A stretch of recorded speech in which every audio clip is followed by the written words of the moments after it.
नमस्कार. शासनच्या यूट्यूब चॅनलवर आपल्या सर्वांचं खूप खूप स्वागत आहे. तर आताच्या घडीची सर्वात मोठी बातमी म्हणजे सेवानिवृत्त धारकासाठी आताची सर्वात मोठी खुशखबर. महत्त्वाचा शासन निर्णय निर्गमित. त्या संदर्भात या एपिसोडच्या माध्यमातून संपूर्ण अपडेट सविस्तरपणे पाहूया. माननीय सर्वोच्च न्यायालयाच्या आदेशानुसार राज्यातील सर्व कार्यरत न्यायिक अधिकाऱ्यांना तसेच सेवानिवृत्त न्यायिक अधिकाऱ्यांना व त्याच्या कुटुंबांना रोकडविरहित वैद्यकीय सुविधा योजना लागू करण्यास विधी व न्याय विभागामार्फत मंजुरी देण्यात आलेली आहे.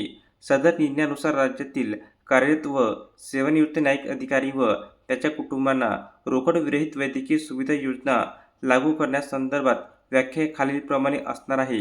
न्यायिक अधिकाऱ्यांमध्ये जिल्हा स्तरावरील न्यायपालिकेतील कार्यरत व सेवानिवृत्त न्यायिक अधिकाऱ्यांच्या तसेच परिशिष्ट अ मध्ये संवर्ग बाह्य पदावर कार्यरत असलेल्या न्यायिक अधिकाऱ्याचा समावेश असणार आहे. कुटुंब म्हणजे यथास्थिती शासकीय कर्मचाऱ्याबरोबर राहणारी त्याची पत्नी किंवा राहणारा तिचा पती, शासकीय कर्मचाऱ्याबरोबर राहणारा व संयुक्तपणे त्यांच्यावर अवलंबून असणारी औरस मुले व सावत्र मुल याशिवाय या संज्ञेत शासकीय कर्मचाऱ्याबरोबर राहत असतील व संपूर्णपणे त्याच्यावर अवलंबून असतील तर त्याचे आई वडील बहीण व अज्ञात भाऊ याचा समावेश असणार आहे.